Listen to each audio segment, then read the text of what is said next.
예수께서 다시 속으로 비통히 여기시며 무덤에 가시니 무덤이 굴이라 돌로 막았거늘 돌을 옮겨 놓으라.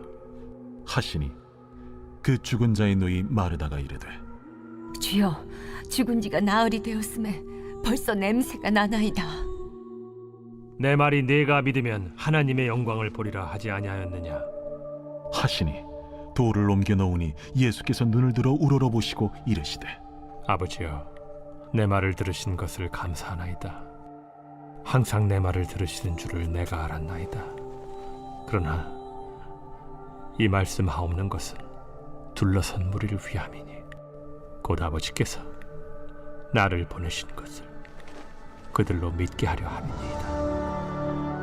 이 말씀을 하시고 큰 소리로 나사로야, 나오라. 부르시니 죽은 자가 수족을 배로 동인 채로 나오는데 그 얼굴은 수건에 쌓였더라. 풀어놓아 다니게 하라.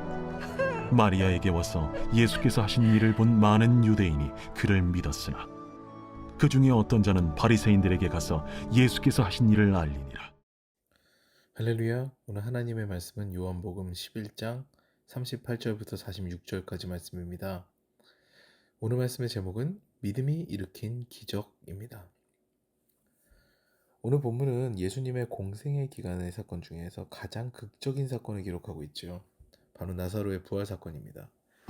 죽은 지 얼마 되지 않는 사람이 살아난 일은 이스라엘 역사에서 간혹 있었죠.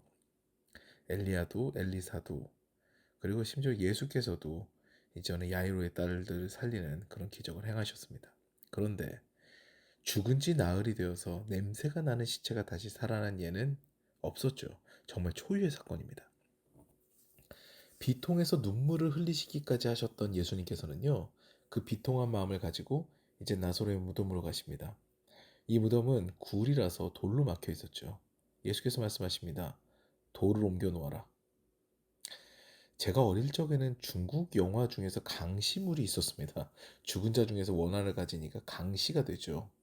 두 발을 모아서 뛰면서 앞으로 손을 앞으로 나란히 하면서 이제 막 괴기스럽게 사람들을 찾아다니는 그런 강시라는 존재를 영화에 담았었습니다. 근데 이들의 이마에 부적을 붙이면 움직이지 못한다는 그런 설정이었는데요. 근데 그게 떨어지면 또 흡혈귀와 같이 변해서 사람을 공격한다는 그런 내용. 그것이 주제였습니다. 굉장히 좀 공포스러운 그런 분위기였죠. 간혹 그런 영화를 보면 관에서 강시가 튀어나오는 장면이 있는데요. 소스라치게 놀랐던 기억이 납니다. 죽어서 잠자코 있어야 하는 시체가 불쑥 튀어나왔으니 놀랄 만도 했죠. 나사로의 부활 사건은요. 근데 이것을 상회합니다. 말도 안 되는 일입니다. 그러니 예수님께서 돌을 옮기라고 말씀하셨을 때 나사로의 누이 마르다가 말리는 것도 무리는 아니에요. 예수님, 지금 죽은 지 나흘이나 돼서 냄새가 나는데 무슨 돌을 옮깁니까? 이 상황에서 예수께서는 참 중요한 말씀하십니다. 40절이죠. 예수께서 이르시되 내 말이 네가 믿으면 하나님의 영광을 보리라 하지 아니하였느냐 하시니. 여기서 중요한 단어가 뭘까요? 믿음입니다. 이 시점에서 마르다는 예수님의 말씀을 전혀 믿지 않고 있었어요. 그러니까 믿음을 말씀하신 거예요. 그녀의 세계는 물질 세계에 갇혀 있었습니다. 근데 여러분, 기독교는 하나님을 믿는 종교입니다. 하나님의 세계는 물질 세계 안에 갇혀 있지 않아요. 우리가 생각하는 물질 세계의 관념을 뛰어넘는 현상을 뭐라고 합니까? 기적이라고 하죠. 우리 기독교는 그 기적을 보고 체험하는 종교입니다. 그런데 그 놀라운 기적을 체험하는 키워드가 있죠. 그것이 믿음이라는 겁니다. 그 이후의 사건을 우리가 다 면밀히 보면요, 우리는 예수님의 믿음의 고백을 듣습니다. 예수께서는 이렇게 기도하시죠. 하나님께서 항상 내 말을 들으심을 감사합니다. 저는 하나님께서 제 기도를 들으심을 알고 있어요. 그런데 이들을 위해 이 말씀을 꼭 드립니다. 이들도 그 믿음을 소유했으면 좋겠습니다. 이게 예수님의 기도였어요. 이 기도를 마치시고 예수께서는 나사로에게 명령하십니다. 나사로야, 나오라! 그러니까 얼굴은 수건에 쌓였고 수족을 배로 동여가지고 굉장히 불편한 상태에 있는 그 나사로가 나옵니다. 완전히 죽어서 묶여져 있었던 그가 다시 살아난 것이죠. 놀라운 기적의 역사입니다. 이 사건에서 우리가 놓치지 말아야 할 것이 두 가지가 더 있는데요. 하나는 예수님께서는 하나님의 뜻을 아셨다는 거예요. 하나님께서 원하시는 것을 분명히 아시니 담대할 수 있는 겁니다. 그러면 어떻게 하나님의 뜻을 알 수 있습니까?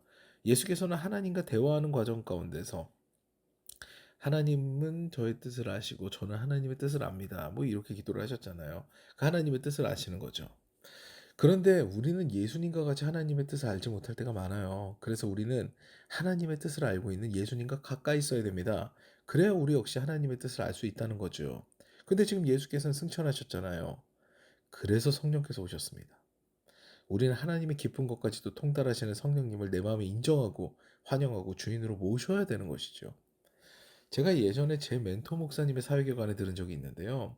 그분이 어느 집회에 갔는데 그 집회에서 다리가 너무 심하게 뒤틀려서 사역팀들도 정말 안쓰럽다라고 생각했는 자매가 그 집회에 왔었다고 합니다. 그 집회는 기도의 말미에 신유의 기도와 안수를 하는 시간이 있었죠. 다른 사역팀들이 제발 저 자매만 나오지 말아라 이런 생각이 들 정도로 그녀는 다리가 심하게 뒤틀려 있었다고 합니다. 근데 제 멘토 목사님께서 그 신유의 시간에 그녀의 앞으로 가셨다고 해요. 그리고 그녀를 낫게 해달라고 기도한 거죠. 다른 사역팀들이 모두 깜짝 놀랐대요. 왜 구태여 저 여자가 나오지도 않는데, 저 소녀가 나오지 않는데 저 소녀에게 가서 기도를 했을까? 보통 이렇게 많은 사람 앞에서 기도를 하면 기적이 일어나야 되는데 누구도 그 상황을 기대한 사람이 없었다고 해요. 근데 그 소녀는 그날 뒤틀린 것이 점점 풀리더니 결국에는 일어서서 멀쩡하게 걷고 뛰었다고 합니다. 할렐루야! 나중에 그 사역팀 중에 전도사님께서 목사님께 여쭤봤다고 합니다. 목사님, 무섭지 않으셨어요? 그 소녀가 다리가 너무 많이 뒤틀려가지고 행여라도 기도를 했는데 행여라도 변화가 없으면 다들 시험 들 것 같았거든요. 이렇게 얘기한 거죠. 그러자 목사님께서 말씀하십니다. 저도 너무 무서웠습니다. 그리고 저 소녀는 안 나을 것 같았어요. 근데 다 같이 기도하는 시간에 성령님의 강권하시는 메시지를 들었고 순종하지 않을 수가 없었습니다. 그리고 제가 기도하기로 마음을 먹으니까 이제 담대해졌어요. 결국은 하나님께서 하셨죠. 놀라운 일이죠. 우리의 믿음은요, 제가 몇 번 말씀드렸듯이 우리 안에서 생성되지가 않습니다. 말씀을 들어야 되고요. 주님을 만나야 믿음이 생기게 됩니다. 특히 기적과 같은 사건은요, 우리가 믿음을 회복할 때 경험할 수가 있어요. 오늘도 내 의지를 내려놓고 성령 충만함을 주님께 간구하여서 성령 충만함으로 하나님의 기쁜 곳까지도 통달하시는 그런 성령님의 인도하심을 쫓아 행복한 삶을 살아가시는 저와 여러분 되시기를 주님의 이름으로 축원합니다. 오늘도 우리는 이 믿음의 메시지를 기억했으면 좋겠습니다. 무엇보다 주님을 신뢰하고 믿는 믿음으로 살아가는 것이 중요하죠. 그리고 내 언어와 내 생각보다 주님을 신뢰하며 성령 하나님께 우리 인생의 키를 드리며 그분의 뜻대로 살아가기를 결단하는 그런 기도를 드렸으면 합니다. 이 시간에도 말씀을 생각하고 또 개인의 기도 제목을 두고 주님 앞에 간절히 기도하는 시간을 갖겠습니다.